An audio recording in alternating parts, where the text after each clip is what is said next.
we really have to understand failure as gamers, and it is important to understand because there's going to be times where you quote unquote fail. You fail to reach goals, you fail to reach different levels, or if you play any video games, you know that there's times where you fail, you die or whatever it is in a video game, and then you have to go again. Let's use the video game as an example.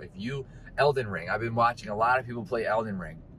If you die in Elden Ring, technically that's considered a failure, right? Because you died, you failed, you did not pass the level. But you don't, I haven't watched a single person who died in Elden Ring and was like, you know what, I failed, I'm gonna give up.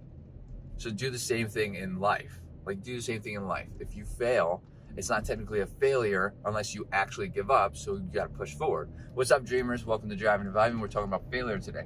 I think it's important to talk about failure because a lot of people, I see this on people posting on social media and stuff, content creation. Now, sometimes I get burnt out. We're gonna go into a little bit of a story. Sometimes I get burnt out creating content and posting it.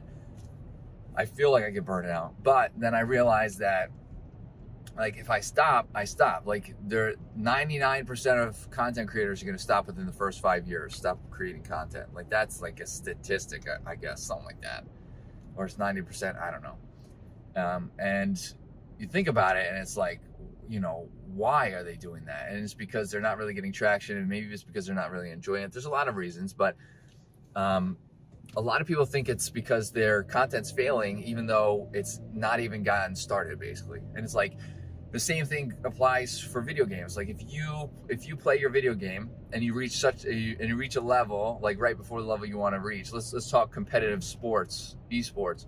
Let's say you make it semi-pro, but you want to make it pro, and you play semi-pro, and you just feel like you're stuck there, and then you're like, well, I'm not gonna make it any further. I'm gonna stop, even though that's a dream of mine.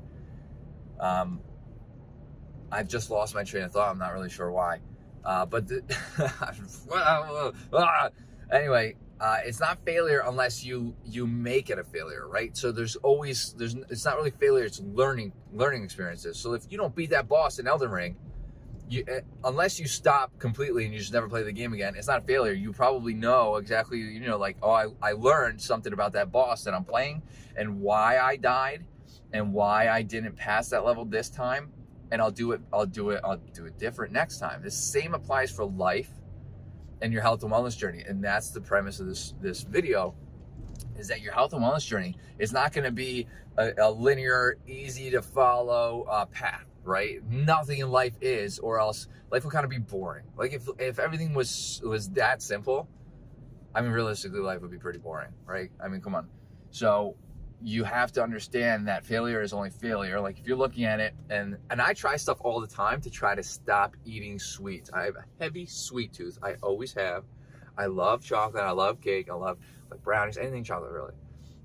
And even right now, I try a bunch of different stuff to try to curb my sweet tooth, to try to, wean off of it and stuff. And a lot of times it fails. It doesn't work. And I still end up eating cake and sweets and whatever. But I'm not giving up, right? I'm learning that this isn't working, this isn't working, this isn't working. I'm not just saying, whatever, I'm a sweet tooth head forever. That's not happening, right? I curbed my sweet tooth once, I'll do it again. Failure is only failure if you do not continue your journey. Failure is only failure if you make it a failure, okay? We need to make that a thing, okay?